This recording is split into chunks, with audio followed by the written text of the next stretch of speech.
luckiest man line from the second line in the speech to the final line for dramatic emphasis. And I argue at length that there may not even have been a written speech.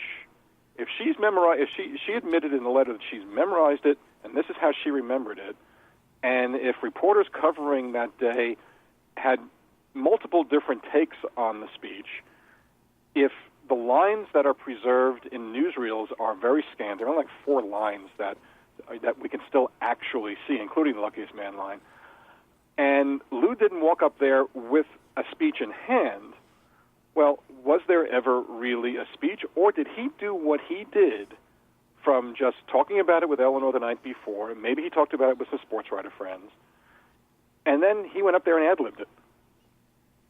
You know, if he had anything written down, he forgot it. But I was just looking back on some of the letters, and she specifically said, this is a speech I have written down from memory. It's interesting. It's a hell of a memory. It's a hell of a memory, and it may have been a faulty memory. She reproduced what she told.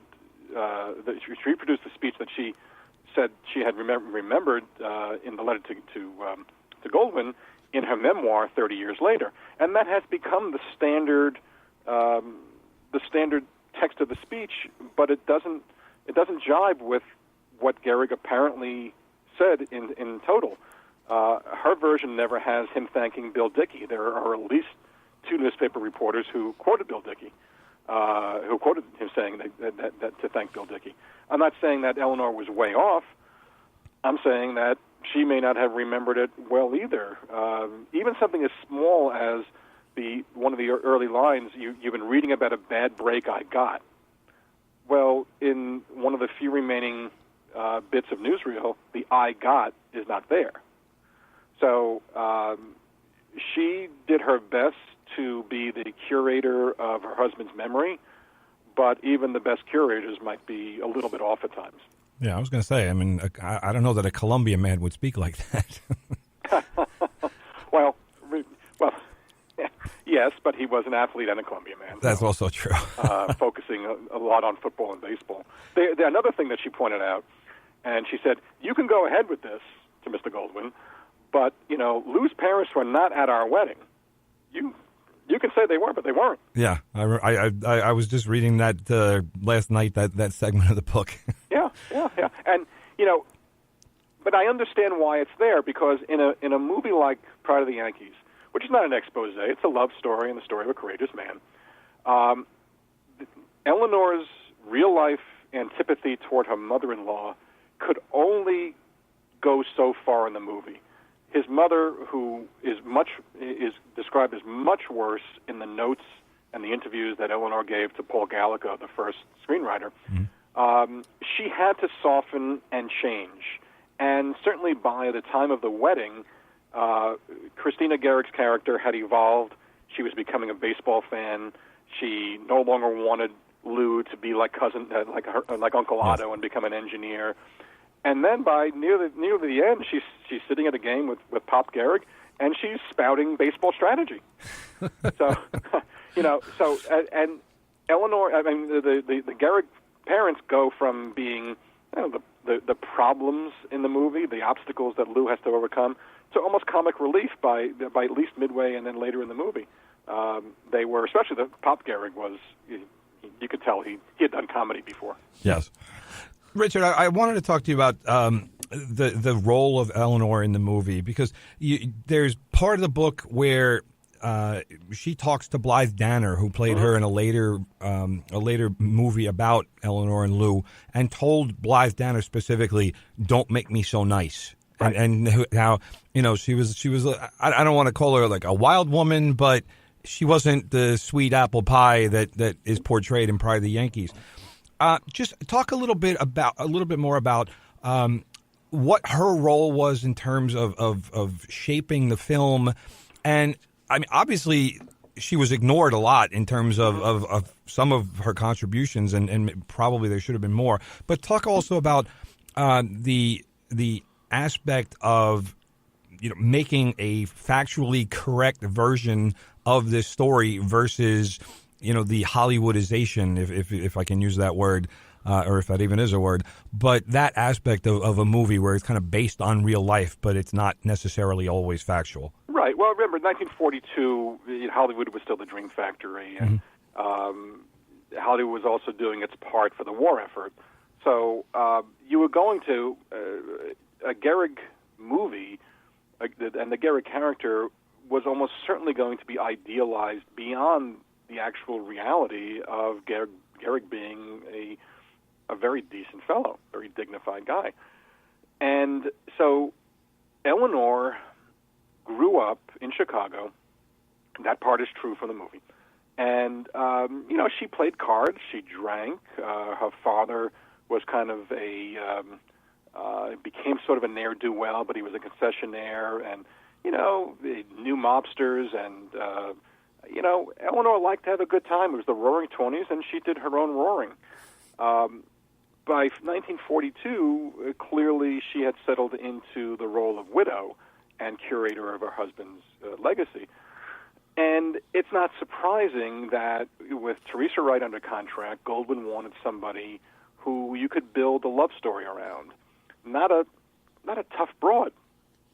And if Eleanor at any level regarded herself as a tough broad, that wasn't going to be the way Goldwyn was going to make her. She was going to be a supportive presence, and with an actress like Teresa Wright, excuse me, sweet and winsome. Now, Teresa Wright was a terrific actress. Her first 3 films yielded Academy Award nominations, and she won for supporting actress for Mrs. Miniver. So she did not object in any of the letters to being portrayed in the way that Teresa Wright portrayed her. But you flash forward 30 years, and Eleanor has written her memoir, My Luke and I. She called Gehrig Luke, not Lou. And she sees an opportunity to shape that movie in a way that she wasn't fully able to shape Pride of the Yankees. I think she did shape Pride of the Yankees to some degree because she wanted this to be part of Lou's legacy, not necessarily Eleanor's legacy, but Lou's legacy. And Lou was portrayed by the best guy possible, Gary Cooper. But going 30 years later, when the movie with Blythe Danner and Edward Herrmann is made based on her memoir with Joe D'Urso, she saw an opportunity, I guess, if asked, because Blythe Danner asked her, how should I portray you? And she said, not as a sweet young thing. Blythe said to me that she pretty much cut it in the middle. And same with the filmmakers. She played cards, she drank, but she was still a very decent and supportive character. I don't think if it went any further, and I didn't know Eleanor, so I can't say if she carried on the tough, broad mystique for a long time, but she wanted herself to be portrayed a little more accurately. And Blythe is a terrific actress, and I think she did a good job. That movie, which was released in '78 on NBC, it did, as opposed to Pride of the Yankees, it showed Lou dying. It didn't show the infirmities of him in a wheelchair or anything like that, but you saw a death scene where Edward Herrmann was basically immobile and his voice was very faint. That's the closest any of the 3 movies about Lou went. There is a third movie, as I wrote in the movie in the book, right. A 1956 made-for-TV movie with Wendell Corey as Gehrig, and it was absolutely perfectly dreadful. You would see Wendell Corey just fall down on his face several times. Wow. Okay. I mean, literally fall on his face.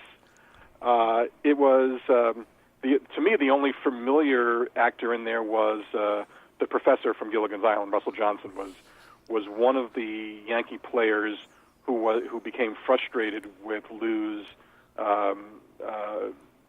the illness causing him to be not himself and no longer a good ball player and stumbling away games. Mm-hmm. He was not a pleasant character, but he was the only actor I recognized. But it was just terrible. Richard, there's a couple of things in the movie that just isn't true, and you talk about it. Let's go through a couple of them. Mm-hmm. First of all, there's no Uncle Otto, right? Uncle Otto, Schmotto, he never existed. Nope. Lou's parents didn't want him to become an engineer. they wanted him to, like many immigrant parents, they wanted him to be educated. I didn't read anything where they were so where the mother was monstrously against him being a ball player. But the engineer thing was, why not? My favorite scene in that movie, well, there's many of them, is the family is dancing around the house and they flip. Yeah, they flip Uncle Otto's picture over. Yeah. Which I thought, when I was reading the book, I'm like, because Channel 11 used to air it literally every 6 months, and I think they kept the same promo all those times. So when you see the promo over and over, you start just remembering things. And another thing that was in the movie that you say might have happened, but well, maybe there's a connection. Eleanor never said Tanglefoot, right? No, she there's no record of her saying that, because there's no precise story that would have occurred on Lou's first game, where he so eagerly ran onto the field to go to the plate that he flipped over on a rack of bats arrayed on the field. The first mention I've seen of Tanglefoot was by the columnist Westbrook Pegler, who used Tanglefoot to describe Lou's not very good footwork at first base when he first came up. And what about Babe Ruth and Lou Gehrig's relationship? Well, I didn't go into much of it, pre-1939, but what it appears that in their last years they didn't have much to do with each other. And there are two stories that go into why they had problems. One was, neither of them do we know for certain happened. One of them is Eleanor's supposed suspicion that, Lou's supposed suspicion that Eleanor might have had an affair with Babe on a ship to Japan when All-Stars or the Yankees went to play in Japan. And the other is a possibility that Mother Gehrig, who was close to Babe because she made German food that the Babe loved, and Babe would eat anything, that Mother Gehrig apparently criticized the way Claire Ruth dressed their daughter Dorothy, who was not her daughter. And that offended Claire, and if Claire was going to be angry at Mother Gehrig and the Gehrigs, then Lou had to be, and so it became another possibility. But they were incredibly different people. Lou could have resented being in Babe's shadow for so long. He came out of the shadow after in the '35 season when Babe was gone to Boston. I don't think we'll ever know exactly what went on between them, and it's not like the hug that Gehrig gave, that Ruth gave Gehrig after Lou's speech was the absolute reconciliation. Babe wept at the funeral, so Babe may have had stronger feelings for Lou than Lou for Babe. And what about the there's a story about the backwards numbers and reverse filming. Yeah, that was going to be my next question. Yeah, So the legend of this is that Cooper was so inept at being able to go from being right-handed Gary Cooper to left-handed Lou Gehrig that they eventually decided to, let him do everything right-handed and we'll flip the film, which is not a simple thing. If you're going to do that, then instead of running to first base, you have to run to third base. Then all the lettering on the front of a uniform, not only for Cooper's, but for every other actor or player on the field, that has to be reversed. Numbers have to be reversed. You have to be aware of the sunlight and the angle that it comes in at the stadium you're playing in. And virtually all the baseball action took place in Los Angeles at the other Wrigley Field. So a lot of people involved with the film, including Cooper, would say, yeah, we did that. And the editor, Danny Mandel, said, yeah, we reversed the letters.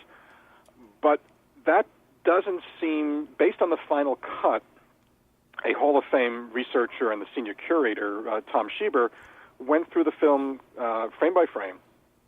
And he's an expert in uniforms, in buttons, in the plackets where the buttons are embedded, and he determined, no,